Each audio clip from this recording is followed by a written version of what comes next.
I want to ask you something, and I'd like you to sit with it for a moment before you answer. When was the last time your son or daughter called you? Not because they needed something, not because there was a holiday coming up, not because you had texted them first, but simply because they wanted to hear your voice. If that question landed somewhere tender, you're not alone. In over 40 years of working with aging adults and their families, I have sat across from hundreds of parents who quietly carry that same ache. Parents who love their children fiercely. Parents who gave everything they had.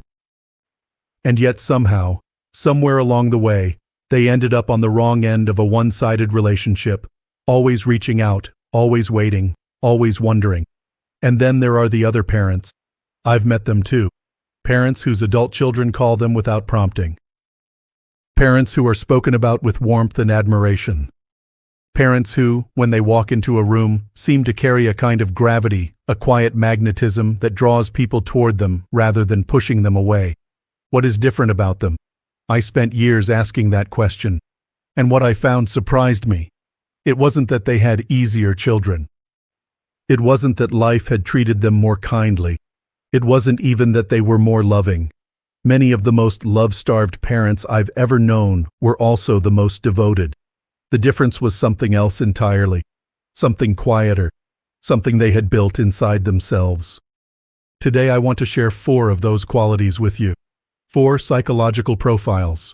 I call them types, that I've observed again and again in parents who receive love without ever having to ask for it.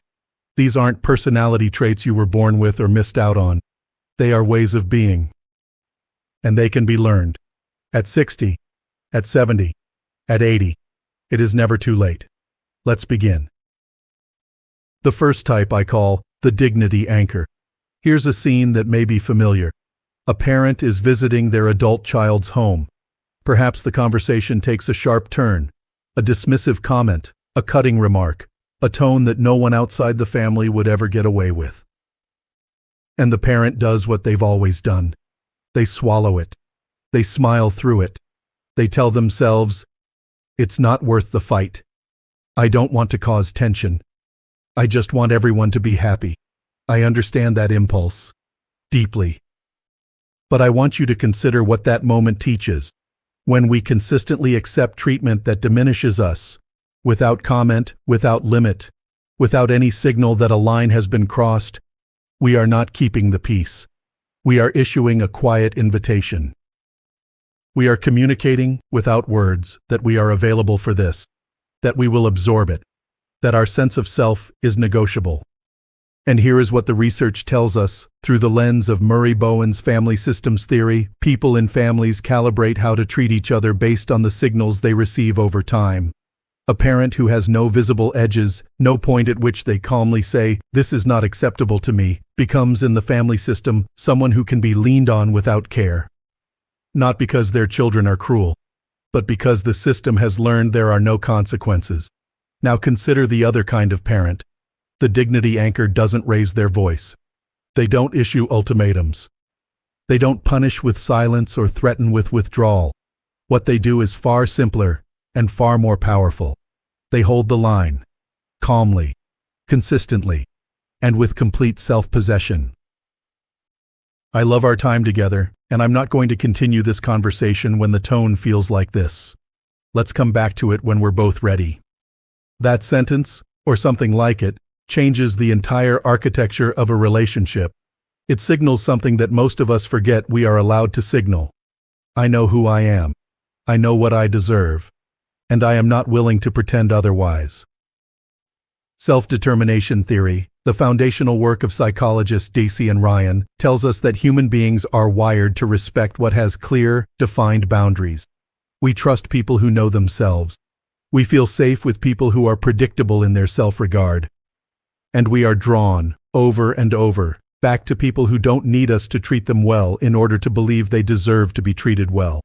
The dignity anchor doesn't demand love, but love gravitates toward them, because love, real love, thrives in a space where both people are standing upright. Ask yourself, in your family, do you have edges? Not walls, edges. Places where you, with warmth and firmness, let it be known, this is where I end, and where respect begins. If the answer is no, that is your first invitation. The second type I want to introduce carries what I've come to call the gravity effect. Let me describe two parents to you. Tell me which one you'd rather have dinner with. The first parent has organized their entire life around their children and grandchildren. Their schedule exists in relation to when the family might visit. Their days feel long when no one calls. When you ask them how they're doing, the answer always circles back to what their son is going through, what their daughter-in-law said, whether the grandchildren are eating enough. The second parent is busy, not frenetically, not defensively, but genuinely, contentedly occupied. They've recently started a watercolor class, and they're not very good at it yet, and they find that hilarious. They volunteer twice a week at a local library. They've been reading their way through a list of books they never had time for when they were working. When you ask how they're doing, they have things to say, about ideas, about what surprised them, about what they're learning. Which one do you want to sit next to at Thanksgiving? The answer is obvious. And yet so many parents, out of love, out of habit, out of a deep and sincere devotion to their families, have quietly collapsed their identity into a single role. And in doing so, they have unknowingly made their children the sole source of their emotional sustenance. That is a weight most adult children are not equipped to carry. And over time, they begin, not consciously, not cruelly, to avoid it. Viktor Frankl, the great psychiatrist and Holocaust survivor, wrote that the primary human drive is not pleasure or power, it is meaning. People with a compelling sense of purpose carry themselves differently. They move through the world with a vitality that is not dependent on circumstances. And that vitality, Erik Erikson called its absence despair in late life, is magnetic. When I work with older adults who feel disconnected from their families, one of the first questions I ask is, what are you living for besides your children? Sometimes that question is met with silence, sometimes with tears, and sometimes, after a long pause, with the recognition of something that was abandoned long ago, a passion, a curiosity, a piece of themselves that got set aside when the children came and somehow never got picked back up. The purposeful one is not selfish. They are not indifferent to their family. On the contrary, their fullness is a gift to everyone around them. They enter relationships as someone who brings energy rather than someone who draws on it. They make their family want to be close to them because being close to them is enlivening, not draining. Martin Seligman's research on human flourishing, what he calls the PERMA model, tells us that engagement and meaning are two of the most powerful predictors of psychological well-being in later life. Not comfort, not ease. Engagement, meaning. If you are waiting for your children to fill the emptiness, I say this with the deepest compassion, they cannot. Not because they don't love you, but because that emptiness is yours to fill. And when you do, something remarkable happens. They stop feeling like the answer to your loneliness and start simply enjoying your company. That is when they start calling on their own. The third type may be the most difficult to embody. And I say that not to discourage you, but because the most powerful things often are. I call this type the still water. Imagine your adult child says something that hurts you. They cancel plans at the last minute again. They say something dismissive at the dinner table. They forget an occasion that mattered to you. And the hurt is real. It rises up fast and hot, and every instinct says, let them know. Make sure they understand what they've done. Make sure they feel the weight of it. And so some parents do. The long text message at midnight, the tears at the end of the phone call, the pointed reminder of past sacrifices, the heavy silence that says everything by saying nothing. I understand this entirely. Unexpressed pain is unbearable, and the people we love most are the people we most need to feel seen by. But here is what 40 years of clinical observation has taught me about emotional flooding in family relationships. It doesn't bring people closer. It drives them away. Not permanently.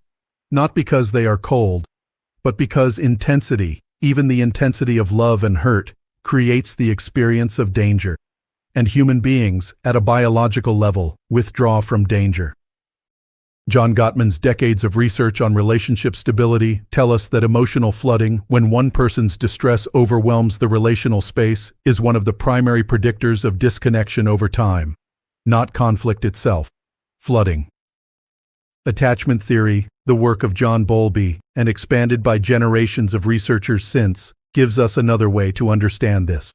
We return to people who feel like safe harbors. We drift away from people who, even with the best intentions, feel like emotional storms we are not sure we can survive.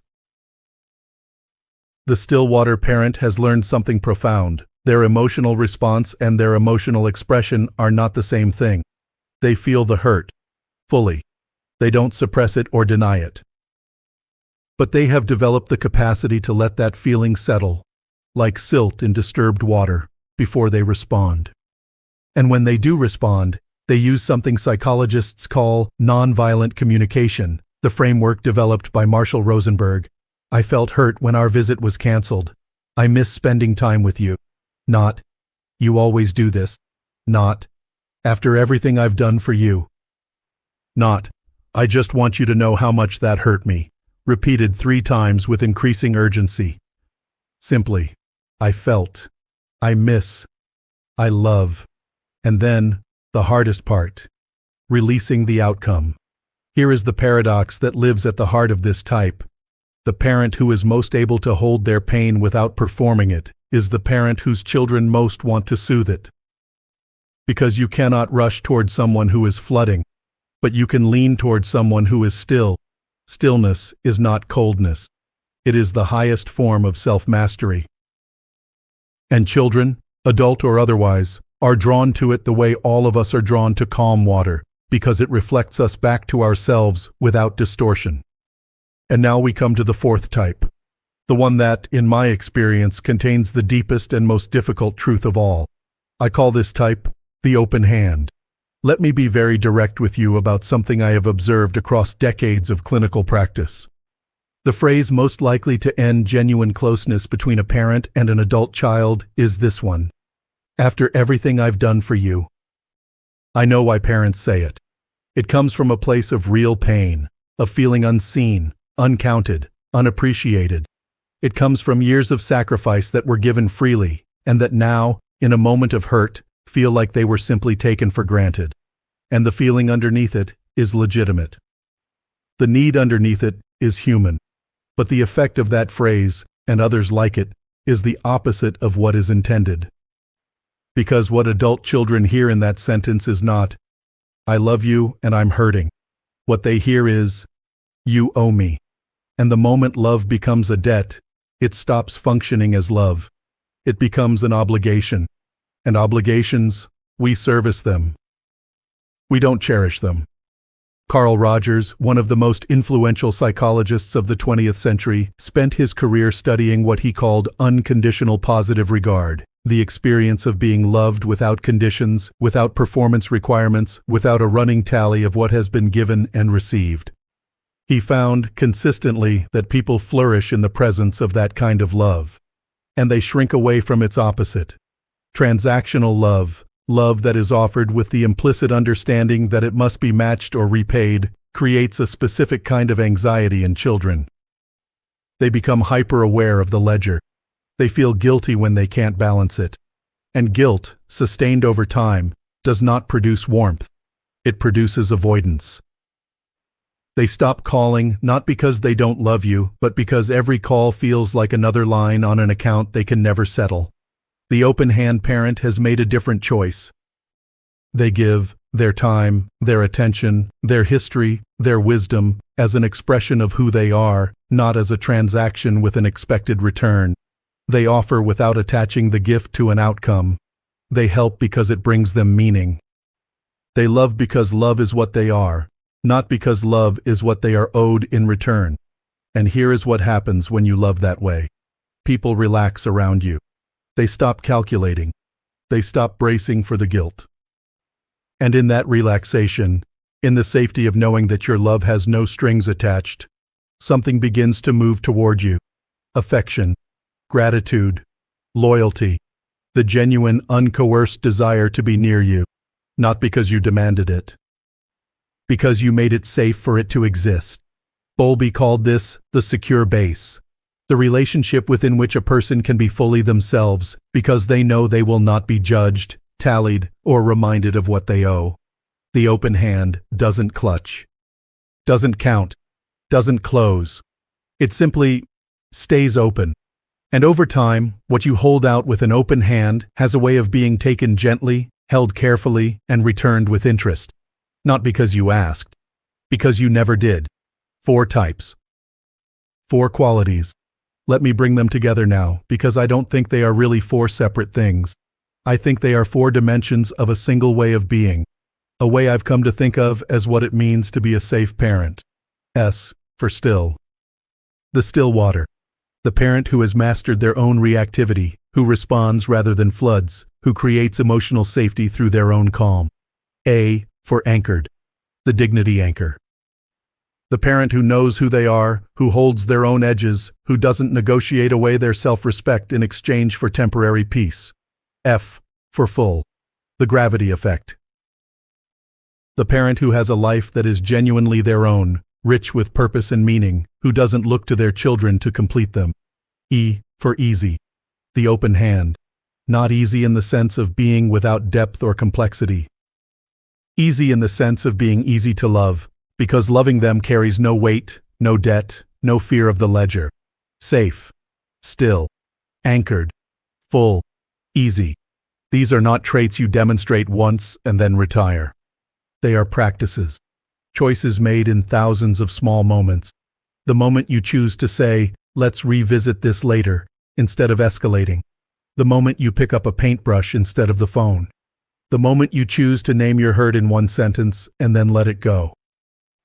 The moment you give something without trailing it with a reminder of what it cost you. Every one of those moments is a vote. A vote for the kind of parent, the kind of person you are becoming. I want to close with something important. Nothing I've described today requires your children to change. Nothing here is asking you to wait for them to become more considerate, more available, more grateful. That is not what this is about. This is about you. Erik Erikson, who spent his career mapping the psychological tasks of each stage of human life, described the central challenge of later life as this: integrity versus despair.